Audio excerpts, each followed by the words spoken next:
네, 안녕하십니까. 김광수 소장입니다. 6월분 두 번째 동영상 촬영을 시작을 하겠습니다. 6월 두 번째 동영상의 주제는 핀테크 산업의 발전 가능성과 경쟁력에 관한 겁니다.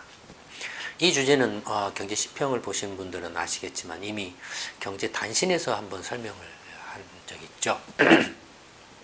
그래서 경제 단신에서 설명을 했기 때문에 다시 조금 부연해서 이렇게 말씀을 드려볼까 생각이 들어서 이렇게 주제를 선정을 했는데, 가장 최근에 이제 스마트 기기 관련해서 이슈가 됐던 건 애플의 아이워치죠. 애플이 말로만 이렇게 한다 하다가 최근에 아이워치를 출시를 했죠. 아이워치 출시는 아이폰 출시하고 달리 상당히 조용하게 출시를 한 것 같습니다. 왜 그렇게 했는지는 잘 모르겠지만 아마 혹시라도 이렇게 출시를 해서 흥행이 안 되면 어떠나 싶어가지고 아마 그렇게 한 것 같기도 한데요. 처음에 이제 아이워치 출시하고 나서 좀 팔리네 어쩌네 하는 그런 소리가 들리더니 요새는 또 전혀 그런 아이워치 관련한 그 이야기들이 없는 것 같아요. 어쨌든 그게 이제 나중에 실적이 실적 나온 걸 보면 알겠죠. 근데 아마 좀 힘들 거예요. 이미 말씀드린 것처럼.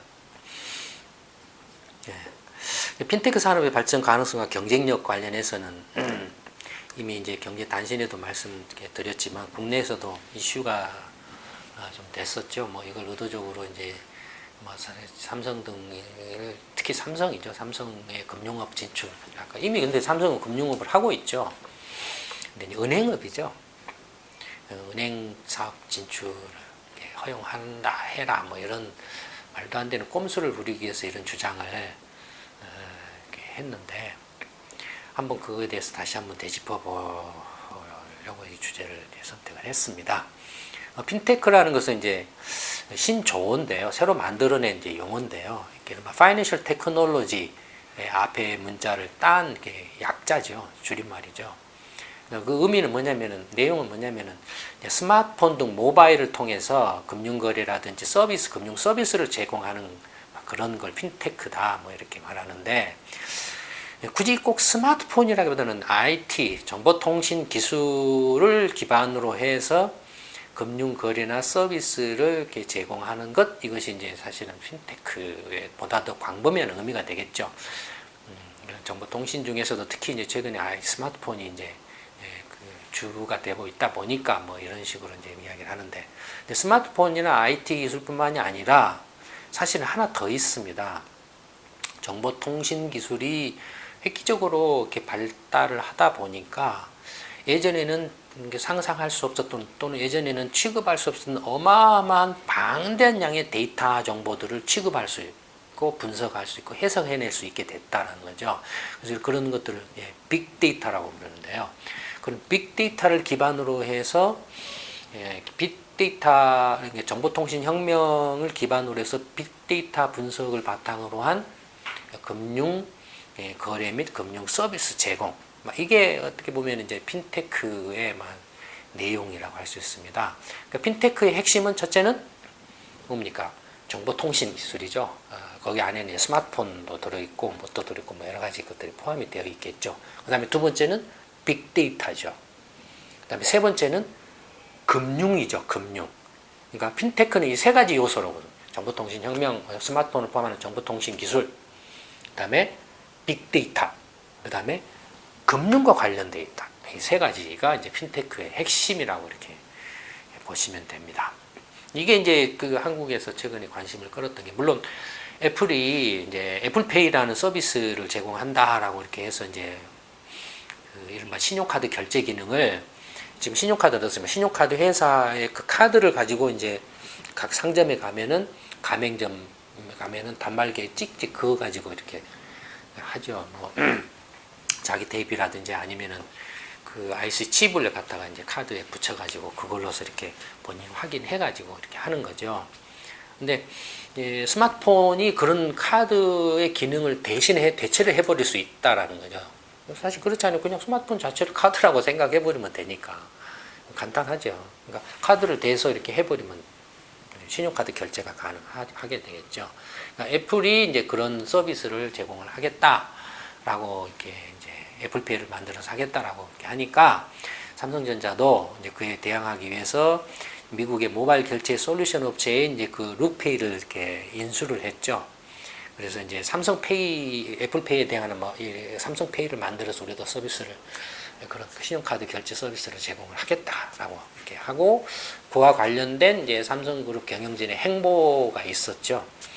그래서 뭐 그런 것들이 이제 한국에서도 핀테크 관련한 이야기들이 좀 이제 관심을 끌었던 건데 사실 근데 그 핀테크라는 게 아까 말씀드렸던 것처럼 이제 정보통신 스마트폰을 포함한 정보통신 기술, 그다음에 빅데이터, 그다음에 금융 이런 관점에서 보면 이 세 가지 관점에서 보면 이 핀테크 산업을 주도할 수 있는 잠재적 경쟁자는 정해져 있습니다. 어떤 식으로 정해져 있냐면 정보통신 기술과 관련해서는 정보통신 기술에는 뭐가 있나요? 안에 크게 가르면 하드웨어 기술과 소프트웨어 기술이 있죠. 그렇죠? 그러니까 정보통신 기술과 관련해서는 하드웨어, 그러니까 스마트폰 단말기라든지 뭐 반도체라든지 기타 등등 이렇게 하드웨어를 만드는 제조 회사들이 있죠. 삼성전자랑 이런 이렇게 제조 애플이라든지 제조 회사들이 있죠. 그런가 하면은 소프트웨어 회사들이 있죠. 예를 들어서 이제 스마트폰의 그 운영체제 OS를 만드는 회사가 어디입니까? 대표적인 데가 구글의 안드로이드, 그다음에 애플의 iOS 뭐 이런 것들이죠. 그런 소프트웨어 기술과 그다음에 이제 여러 가지 이제 그 모바일 기기에서 사용했던 인터넷이나 모바일 기기 사용할 수 있는 여러 가지 애플리케이션, 앱들이 있죠. 소프트웨어들이 다 그런 것들이죠. 그러니까 그런 그 정보통신 기술과 관련해서는 이제 크게 이 하드웨어하고 소프트웨어로 나눠지기 때문에 그래서 핀테크를 주도할 수 있는 잠재적 경쟁자는으로는 이 스마트폰이나 이런 단말기를 만들어내는 하드웨어 제조업자, 삼성전자라든지 애플이라든지, 그 다음에 또 하나는 이 정보통신 그 기술과 관련된 소프트웨어를 만들어내는 소프트웨어 이렇게 회사, 대표적으로 구글이라든지 애플이라든지, 뭐 애플은 하드웨어도 만들고 소프트웨어도 만들고 있죠.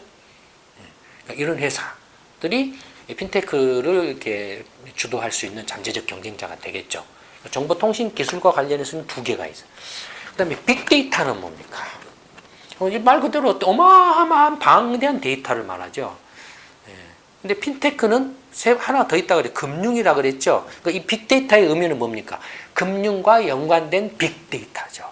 그러니까 금융과 연관된 빅데이터는 것은 이렇게 금융 상품에 관한 데이터 또는 금융 거래에 관한 데이터, 금융 고객에 관한 데이터, 뭐 금융 정책에 관한 데이터, 뭐 여러 가지 거시 경제에 관한 데이터, 산업에 관한 데이터, 어마어마한 그 데이터들이 있죠. 이 데이터를 생산해내고 관리하고 이렇게 운영하는 업체들 또 잠재적인 경쟁자가 되겠죠. 그렇죠? 그 다음에 금융이니까 금융은 당연히 뭡니까?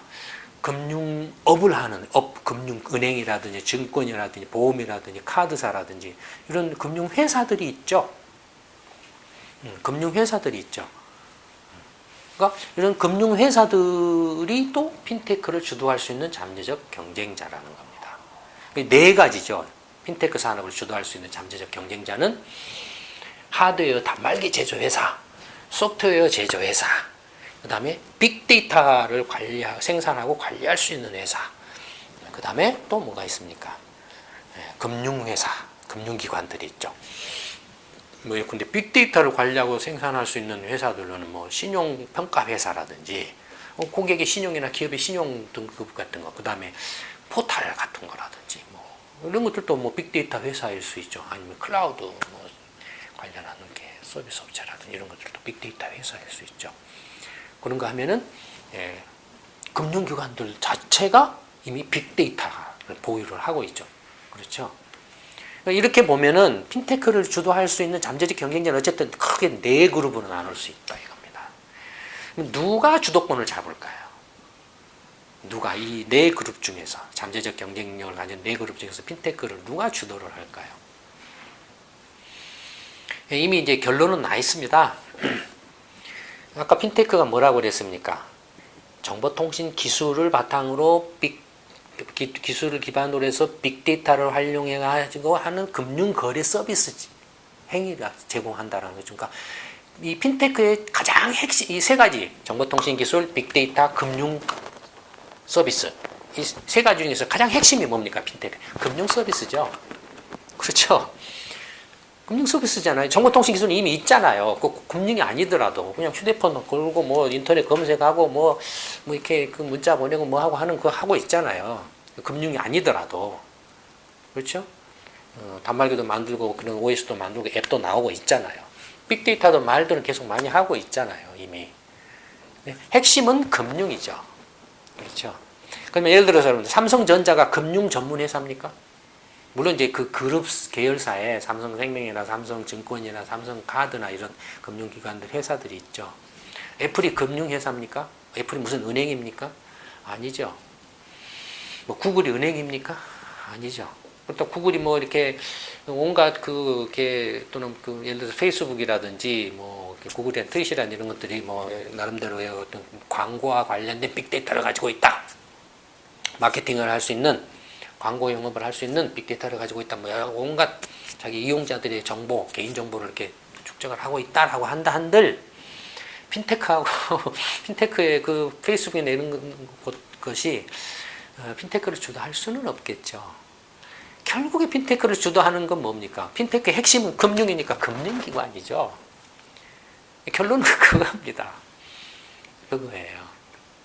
그러니까 은행을 봐보십시오.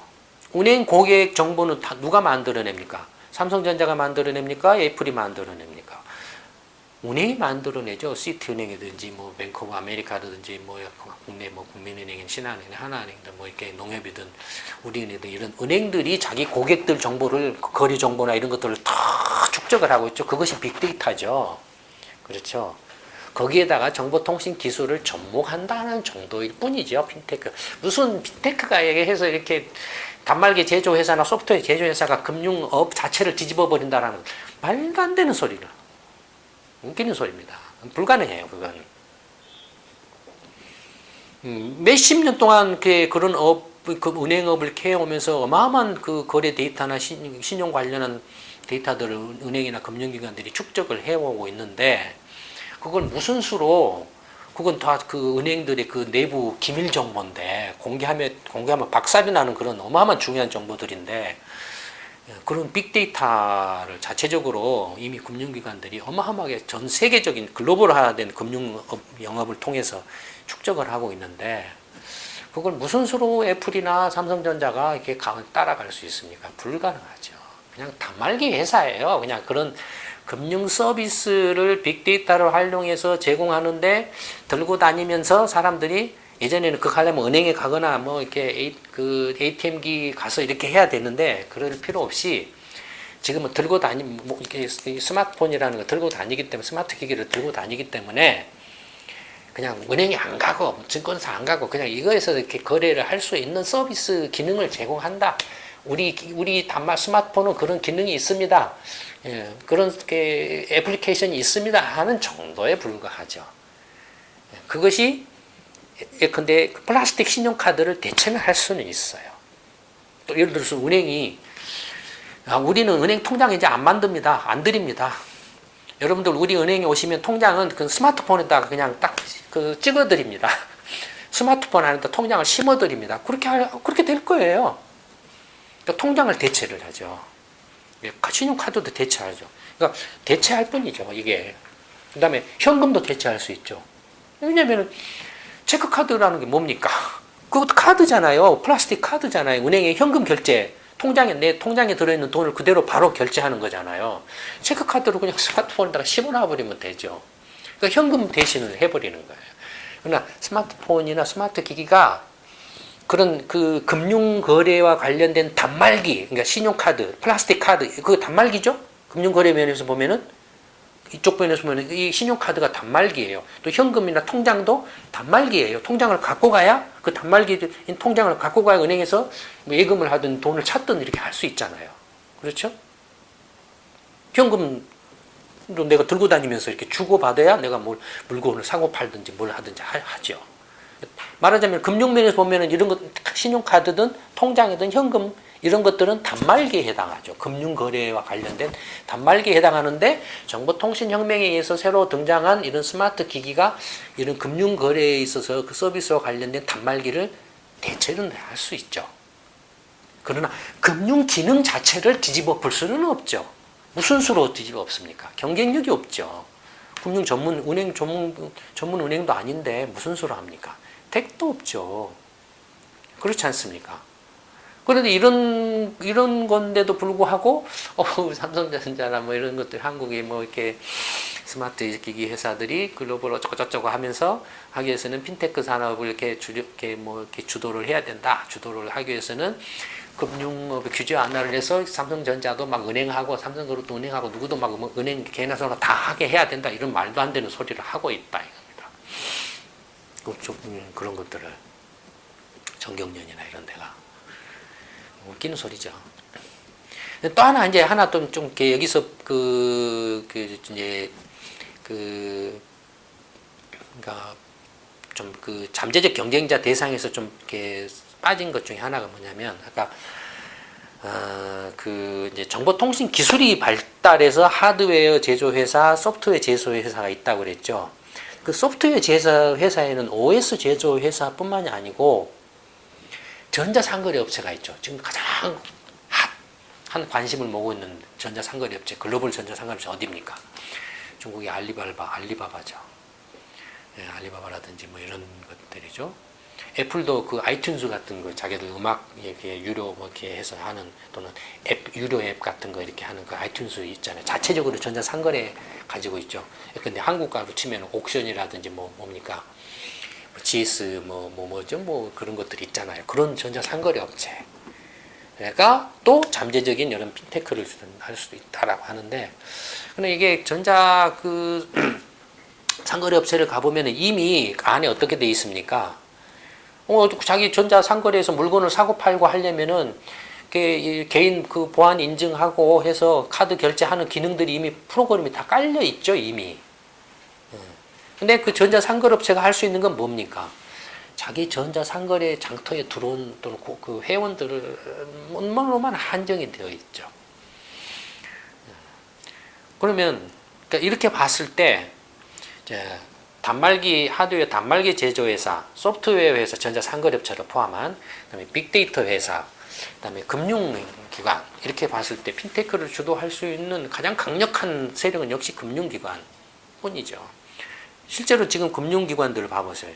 옛날에는 은행들이 은행 돈을 찾고 이렇게 돈을 빌리고 할 때는 은행에 직접 가서 했죠. 그러다가 이제 단말기가 나왔죠. 그 다음에 이제 카드가 나왔죠. 신용카드도 나오고 체크카드도 나오고 뭐도 나오고 그랬죠. 그 다음에 이제 인터넷 뱅킹이 됐죠. 그러니까 이미 지금 정보통신 기술을 이 금융기관들이 이미 이 정보통신 기술이 이렇게 발전하면서 거기에 맞춰서 이미 자기들의 그 이른바 핀테크라고 하는 그런 그 투자와 기술 개발들을 다 해오고 있죠. 인터넷 뱅킹, 이미 모바일 뱅킹도 지금 하고 있죠. 은행들이 다 모바일 뱅킹 깔았잖아요, 홈페이지. 그래서 여러분들 스마트폰에서 뭐 은행 거래나 결제 다 할 수 있잖아요. 그래서 이미 금융기관들이 그렇게 하고 있죠. 그 사람들이 바보입니까? 그러니까 이 핀테크 회사, 그러니까 단말기 이렇게 스마트폰 정보통신 하드웨어 단말기 회사가 대체할 수 있는 것은 아까 말씀드렸던 금융 거래와 관련된 단말기, 카드, 현금, 통장 이런 정도만 대체할 수 있지 금융 그 기능이나 서비스, 금융업 자체를 절대로 대체할 수 없습니다. 그 정도예요. 이제 참고로 이렇게 스마트 기기나 기능을 한번 이렇게 살펴보면은 스마트폰은 뭡니까? 전화하는 휴대폰에다가 PC라든지 인터넷 기능을 심어 놓은 거죠. 합쳐 놓은 거죠. 스마트 기어는 뭡니까? 기어는 이렇게 웨어러블한 거잖아요. 스마트 글래스 구글 글래스 했다가 이제 포기했죠. 스마트 지금 애플워치 내놨잖아요. 뭐 이런 것들인데 스마트 기어는 어떻습니까? 간이 스마트폰에 해당한다고 봐야 되죠. 아직은 뭐 이렇게 기능이 단순하고 작고 기기도 스마트폰에 비해서 굉장히 제한적이죠. 성능이나 이런 것들이. 그러니까 아직은 이게 스마트 기어가 스마트폰을 대체할 수 있는 그런 상황은 아니라고 이렇게 보여지고요.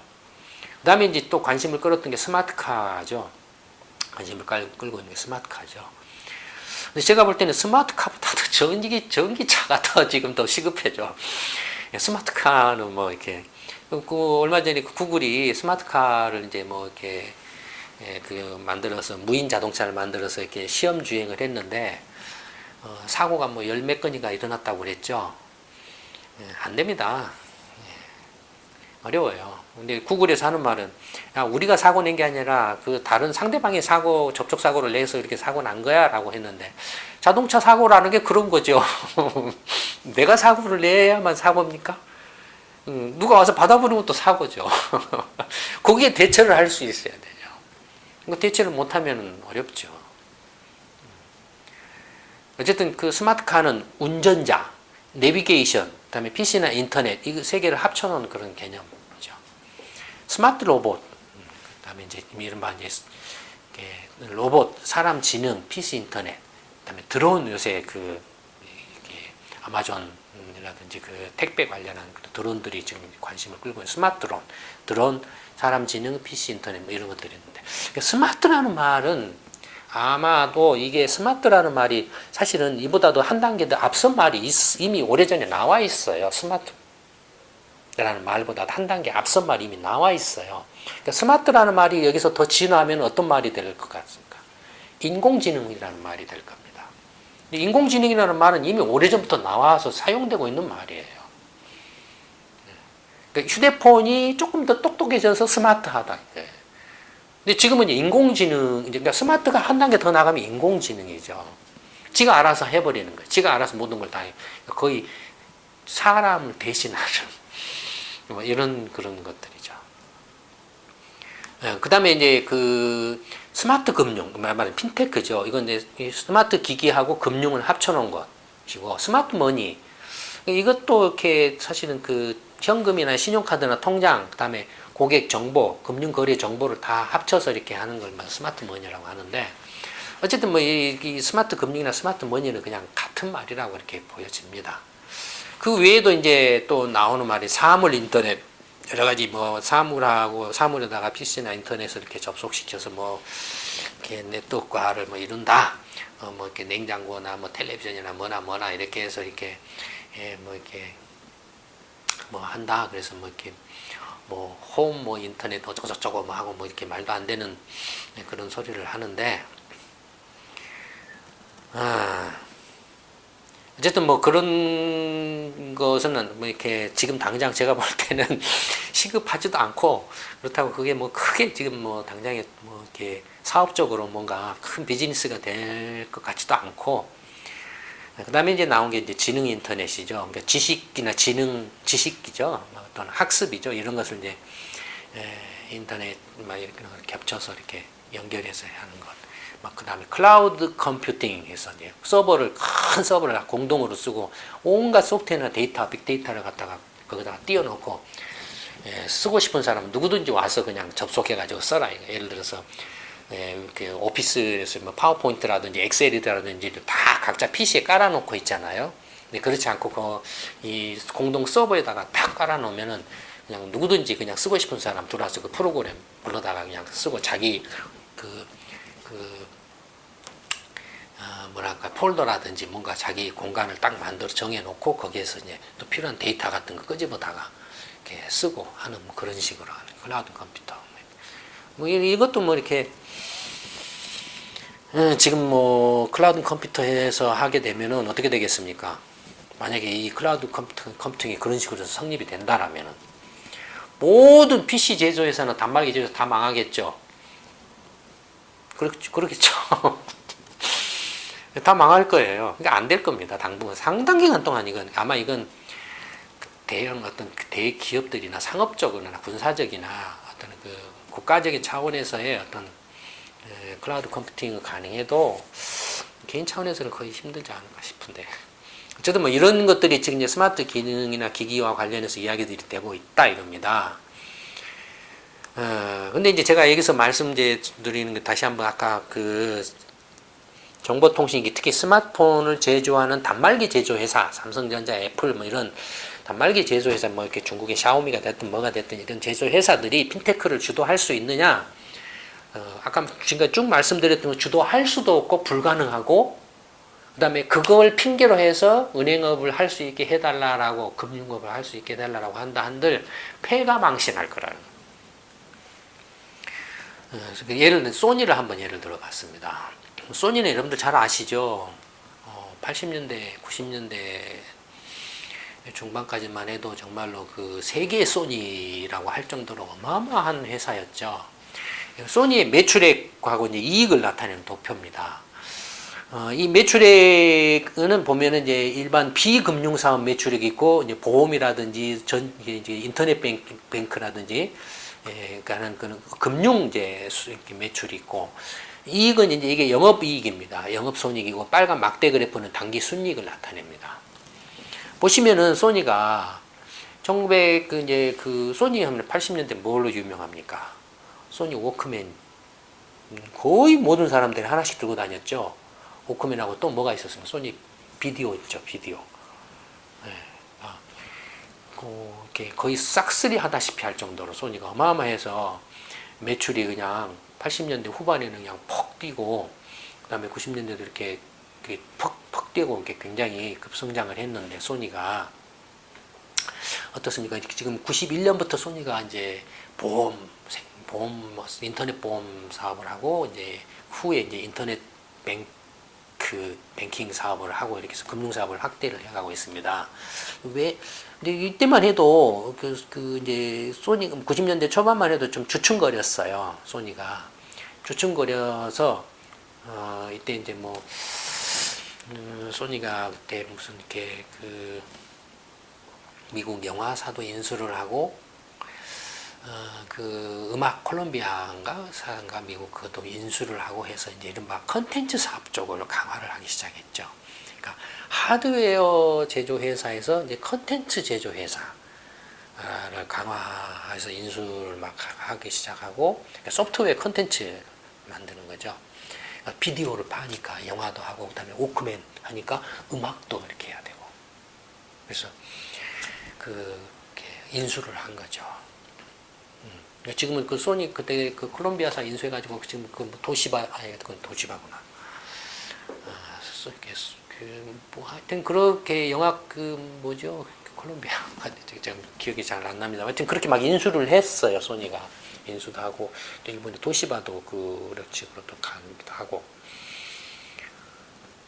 근데 금융업을 시작하고 난 지 몇 년 안 돼서부터 소니의 이렇게 성장세가 뚝 멈춰버렸어요. 이건 뭘 말합니까? 물론 아주 가파른 성장을 한 요인들이 여러 가지가 있습니다만 소니는 기술의 소니라고 뭐 사장부터 뭐 모든 사람 다 엔지니어 출신들이 다 이렇게 해서 그러니까 물건을 만드는데 정말로 이렇게 뛰어난 그런 능력을 가진 회사였는데 그런 회사가 느닷없이 이제 돈이 너무 많이 들어오고 벌리고 그러니까 이게 보면은 이제 이익을 보면은 이익이 많이 났어요. 물론 이 91년대 거품이 꺼진 일본이 이제 거품이 꺼진 그런 상황이니까 그때 충격이 조금 왔죠. 와서 다시 이렇게 이제 정상으로 급반등하는 이제 급성장하는 그런 모습을 이익도 많이 내고 그러니까 벌써 80년대, 90년대에 이익이 막 그 천억엔대 단기 순이익이 천억엔대. 예를 들어서 영업이익 같은 경우는 뭐 한 2천억, 3천억, 4천 많을 때는 막 5천억 엔이 넘어가고 이런 데. 가지고 90년대에 5천억이면 5조 원 막 이렇게 나온 거죠. 어마어마하죠. 지금 삼성전자가 영업이익이 얼마입니까? 지난 1분기에 한 7조 원 정도 됐나요? 그래서 뭐 한 4분기 곱하기 4 해봐야 8조, 뭐 30조가 안 되고 순이익은 뭐 한 4, 5조 정도. 20조 정도인데 지금부터 한 20년도 훨씬 전에 소니가 벌써 이런 어마어마한 이익을 내고 있었죠. 근데 이게 예를 들어서 그 워크맨에 맞는 어떤 들을 수 있는 음악이라든지 어떤 컨텐츠, 영화, 소니 영화사 뭔가 그렇게 만들어 그다음에 그런 컨텐츠 또뭐 그때 히트쳤던 게 플레이스테이션 같은 걸 만들어서 이제 또 게임기 있지 않습니까? 히트를 쳤죠. 그 후 플레이스테이션 이후에 이제 제품이 없어요, 소니가. 그 전에 워크맨, 비디오, 그 다음에 플레이스테이션. 그래서 아마 이때가 90년대가 플레이스테이션 처음 출시할 때인가 아닌가 싶은데요. 그 이후에 없어요. 그러니까 그 컨텐츠가 필요하다 이거. 워크맨을 가지고서 음악을 들을 수 있는 음악도 필요하고, 플레이스테이션을 통해서 게임이나 여러 가지 걸 할 수 있는 컨텐츠가 필요하고, 그러니까 그런 걸 인수를 하는 건 뭐 이해할 수 있다 이거예요.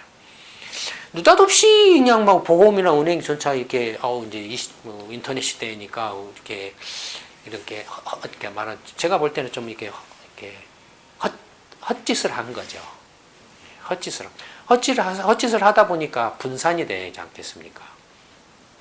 경영 자원이 분산이 되겠죠. 규모는 크지는 않지만, 그렇다고 이 금융을 했다라고 해서 이것이 무슨 소니의 어떤 크게 기여를 한 것도 아니고, 물론 지금 현재는 이제 금융업의 이익 비중이 상당히 크죠. 그러니까 얼마만큼 지금 이제 금융업이나 비금융 사업에 지금 상당히 타격이 크냐. 소니가 이제 90년대 중반을 넘어가면서부터 이제 이익률이 쭉쭉쭉쭉 이게 영업이익이 줄어들고, 이제 2008년 금융 위기 때는 적자 투성이죠. 금융위기 때는 적자 투성이죠. 이건 말하자면 일종의 핀테크를 90년대 초에 소니가 한 거죠. 핀테크 사업이라고 한 거죠. 한 결과가 지금 소니의 몰락을 초래한 한 원인이 되었지 않나, 그런 생각도 듭니다. 물론 이제 한국의 삼성그룹 같은 경우는 그게 크게 금융, 아까 말씀 삼성생명이나 증권, 뭐 보험, 이렇게 생명이라든지, 화재라든지, 카드라든지 이런 것들이 있습니다. 있지만, 삼성생명 정도를 제하고 나머지는 그냥 코딱지만한, 그만한 것들이에요. 근데 그것도, 제가 볼 때는 삼성전자하고 삼성 금융그룹하고 이렇게 이미 오래전부터 말씀드린 것처럼 분리를 해야 됩니다. 금산 분리를 해야 됩니다. 같이 가면 지금 정치적인 상황이나 어떤 정경관 사법 종교 유착 구조 하에서나 지금 이게 유지가 되고 있는 거지, 세상에 영원히 이런 식으로 지속될 거라고 생각하면은 정말로 큰 오산이죠. 오산입니다. 그리고 경쟁력을 유지할 수 없습니다. 유지할 수 없어요. 어떻습니까? 제가 이미 그 삼성전자나 삼성그룹에 대해서 작년에 경제 시평에 대해서 이렇게 말씀드렸던 것처럼, 삼성전자는 하드웨어 회사죠. 갤럭시 6 엣지라든지 이런 거 이렇게 하드웨어 단말기, 좋은 단말기를 만들어내고 좋은 하드웨어를 만들어내고, 누구도 흉내낼 수 없는 이렇게 최상의 최고의 품질의 또는 최고 기술의 하드웨어 제품을 만들어내면 그 자체로 이렇게 결코 어느 곳에도 뒤지지 않는 그런 막강한 그런 글로벌 기업이 될 수 있습니다. 얼마든지 될 수 있어요. 어설프게 할 수 없는, 하지도 못할 이렇게 소프트웨어나 금융이나 이렇게 찝쩍거렸다가 골로 가버리죠. 생각을 해보십시오. 삼성전자가 핀테크를 한다 한들 미국의 신용카드 시장을 접수를 할 수 있겠습니까? 미국의 BC나 비자나 마스터나 이런 아메리칸 익스프레스나 이런 카드 회사들이 가만히, 미국의 또 은행계 카드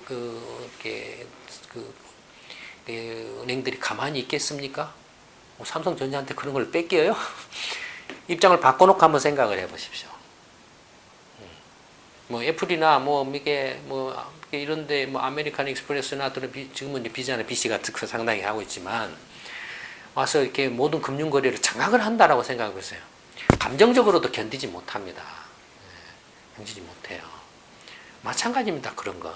마찬가지고, 그 다음에 그럴 만한 경쟁력이 택도 없어요. 아까 말씀드렸던 것처럼 어떻게 저 어마어마한 그 업력의 글로벌화된 금융기관들을 빅데이터나 이런 노하우를 가지고 있는 금융기관들을 이길 거라고 생각을 하십니까? 웃기는 소리입니다, 정말로. 불가능해요. 국내 시장에서도 못 이겨요. 은행들을 어떻게 이깁니까? 못 이겨요. 근데 그 또 하나는 이제 미국의 그 제너럴 일렉트릭, 정말로 어마어마한 제너럴 일렉트릭 어떤 회사죠? 발명왕 에디슨이 만든 회사죠. 그 발명왕 에디슨이 만든 회사가 헛발질을 해가지고 금융 사업하고 부동산 투자 사업을 막 했어요. 막 이제 투기가 일어나가지고 막 주가도 올라가고 부동산 가격이 뛰니까 경영진들이 내가 실적을 내야만 내가 그 보너스를 왕창 받는데 실적을 내려면 지금 하고 있는 그 기존의 그 제조 사업으로는 큰 떼돈을 단기간에 막 떼돈을 벌기가 힘들다라는 거죠. 그러니까 막 금융이라든지 부동산이라든지 막 질러댄 거죠. 그 결과는 어땠습니까? 그걸로 2008년에 망해버릴 뻔했죠, 지위가. 공적자금 투입받고 못하고 해가지고 겨우겨우 버텨난 거죠. 그래서 지금 이제 올해 들어와서 지위가 뭐라고 했습니까? 모든 금융 및 부동산 투자 사업에서 철수한다라고 하고 지금 관련 계열사 매각 작업을 하고 있죠. 그리고 자기들은 이제 본업에만 전념, 제조업에만 전념해서 하겠다라고 하고 있죠. 삼성전자가 이렇게 가지 않으면 절대로 글로벌 기업으로서 지속적이고 안정적인 성장할 수 없을 겁니다. 제가 장담을 합니다. 삼성전자는 하드웨어 회사입니다. 소프트웨어 회사가 아니에요. 여러분들 소프트웨어 금융산업에 있어서 금융 소프트웨어라는 게 뭡니까? 금융 산업의 그 노하우죠. 골드만삭스라든지 이런 것들을 어떻게 이길 수 있습니까? 웃기는 소리예요. 그러니까 그 핀테크 산업이 뭐 말로는 뭐 이렇게 뭔가 그럴듯하게 보이지만 실상을 놓고 보면은 그냥 메인 중심인 금융업이 정보통신 발달의 어떤 그걸 금융업에 접목시켜서 단말기 부분에 있어서 거래 부분에 있어서 활용한다라는 정도가 아마 정확할 겁니다. 무슨 정보통신 회사들이 금융산업을 장악한다라는 것은 정말로 무식하고 정말로 말도 안 되는 엉터리 이야기예요. 이게 이제 그 핀테크 산업의 이제 핵심입니다. 이런 것들을 알아야 나라를 경영할 수 있고 올바른 금융 정책이나 어떤 산업 정책들을 펼 수가 있죠. 정경관원 사법 종교 위착으로 해서 뭐 무조건 그냥 재벌그룹 해서 이렇게 그거 좀 해달라라고 하면은 막 그거 그냥 있는 거 없는 거 다 막 엉망진창으로 만들어 가지고 해놓고 나중에는 이것도 부서지고 저것도 부서지고 하나에서 이제 이러지도 못하고 저러지도 못하고 쫄딱 망하는 그런 상황이 벌어질 그런 어리석은 범하면 안 되겠죠.